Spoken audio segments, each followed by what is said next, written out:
Everyone's got that first love they can't forget. I spent half a century wondering what happened to mine. And when I finally found her, it wasn't anything like I expected.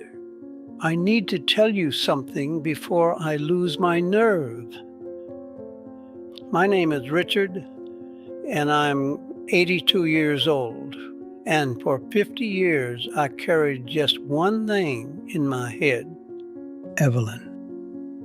A face I couldn't forget. A face I replayed in my mind 100,000 times.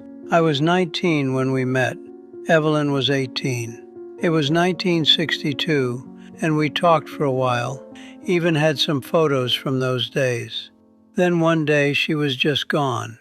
No goodbye, no explanation, nothing. I got married, but I never threw away those photographs.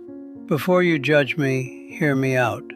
I had a daughter and a son, built a life, but she was always there, somewhere in the back of my mind.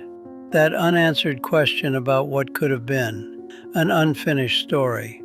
2 months ago, something happened that I never thought would happen. What I learned changed everything I thought I knew about love, regret, and the stories we tell ourselves to survive.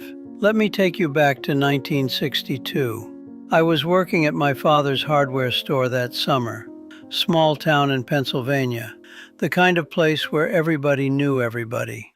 Population maybe 3,000. I was saving up for college, had my whole career mapped out. No girlfriend, totally focused on university. Then one day she walked in. July 12th, Thursday afternoon. The bell chimed. I looked up from the register. Evelyn. Dark hair, green eyes, yellow sundress with flowers. Her family had just moved to town, looking for paintbrushes. We talked for 15 minutes. When I looked into those green eyes, something in me just stopped.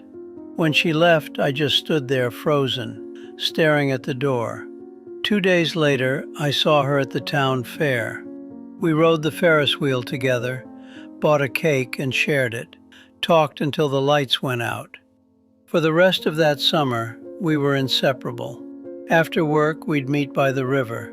There was this spot under a willow tree where nobody else went, our special place. She wanted to be a writer. She'd show me things she wrote in this little notebook she carried. Stories about people in our town, little observations.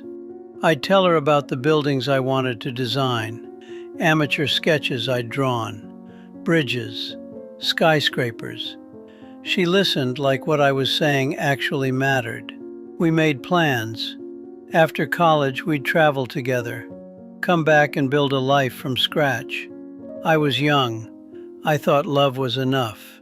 August 27th, 1962, the last day I saw her. We were sitting by the river. Sun was setting. She was quieter than usual. I asked what was wrong. She said, "My father got a job offer. We're moving to California in 3 days." The world stopped. I told her we'd make it work. Long distance, letters, phone calls. I'd visit at Christmas. She looked at me with this hopeless expression I'll never forget. She said, "Richard, I can't ask you to wait for me. Your whole life is ahead of you." I told her she wasn't asking. I was choosing this. She started crying. I held her. We sat there until it got dark. She kissed me, long and hard. "I'll write to you, I promise, every week. I'll be waiting," I said. 3 days later, she was gone. I waited for that letter, checked the mailbox every day, walked down the driveway before my parents woke up. Weeks passed, then months, nothing. I told myself maybe she needed time to settle in. Maybe she lost my address. By Christmas, I had to face it. She wasn't writing. I tried to find her, called information in every major city in California, wrote to the town she'd mentioned, found nothing. Eventually, I had to accept it. She was gone and didn't want to be found.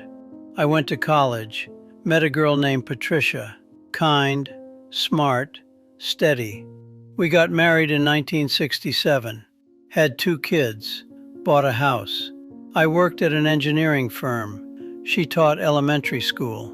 It was a good life, a normal life. But Evelyn never left. She was always there. Patricia knew. Never said a word, but she knew. We were married 43 years. She died in 2010, cancer. In those final weeks, lying in that hospice bed, she said something to me. "Richard, I hope you find her. I hope you get your answer." I didn't know what to say. That girl from Pennsylvania, the one you think about when you think I'm not looking. I started to deny it. She stopped me. "It's okay. I've known for years. You've been searching for her your whole life, even when you were with me." That broke me, because she was right. She squeezed my hand. "I had a good life with you, but there was always a part of you I couldn't reach. Promise me you'll stop living in the past after I'm gone." I promised, but I didn't keep that promise. Fast forward to 2 months ago. My daughter convinced me to join Facebook, said it would help me stay connected with the grandkids. One night I couldn't sleep, picked up my phone, started scrolling. There's this thing where it suggests people you might know. I am scrolling, and I see her, Evelyn. Her profile picture, older, obviously, gray hair, glasses, but it was her. I'd know that face anywhere. My hands started shaking. I clicked on her profile. She lived in Harrisburg, 2 hours away. Had been there 30 years. 2 hours.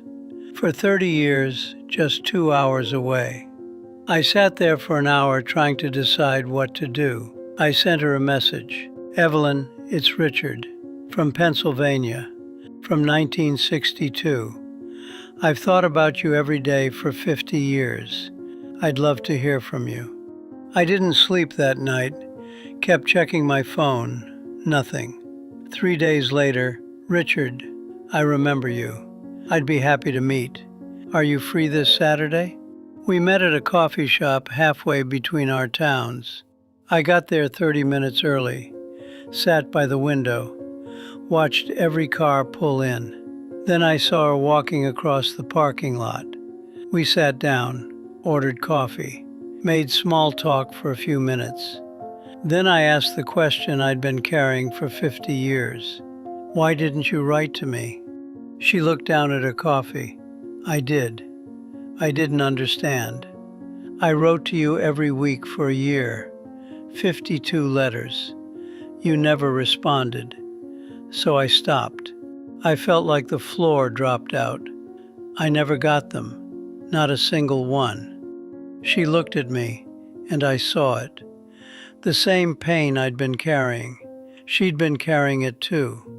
We sat in silence. "I wrote you about everything, about California, how much I hated it, how much I missed you. Every week I'd mail a letter, and you never wrote back." I told her about checking the mailbox every day, about trying to find her. We pieced it together. Her father. He must have intercepted the letters. He'd never approved of me. 50 years. 50 years, we wondered, and none of it was real. We talked for hours. She told me about her life, college, 2 marriages, 1 divorce, 1 widowing, 4 published novels. I told her about Patricia, my kids, the engineering firm. Then she said something that destroyed me. "I thought about you every day for years, Richard. But then one day I realized I had to let you go, because holding on to you was keeping me from living my own life." I asked when that was. 1985. 23 years after we said goodbye. 23 years. She'd held on to me for 23 years. Then she let go. I held on for 50.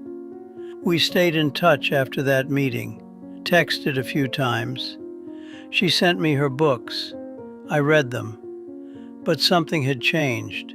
That fantasy I'd carried for 50 years was gone.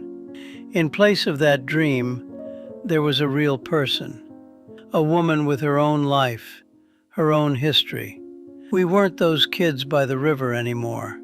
We were old people who'd lived two completely different lives. The story I'd been telling myself, that she was the one who got away, that we were meant for each other, it wasn't true. It was just a beautiful story I'd made up, but it wasn't real. And that's when I finally realized what everyone eventually learns. The past isn't a place you can return to. It doesn't exist anymore.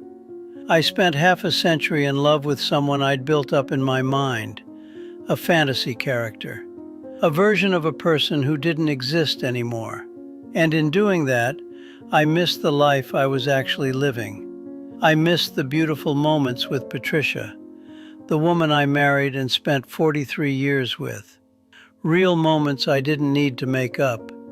Times when she reached for my hand and I was thinking about a river in Pennsylvania. I was there physically, but I wasn't really there. Evelyn was right. She let me go in 1985, started her life over, lived it fully. I couldn't. I held on to the past, and it cost me dearly. If you're holding on to something from your past, if you're carrying someone you lost, if you're living out the life that never happened in your fantasies, let it go. I know it's hard. I know letting go feels like losing them again, but holding on means losing yourself for the rest of your life and losing the people who are actually here. I'm 82 and I finally got my answer after 50 years. Don't do what I did. Don't spend your life looking backward.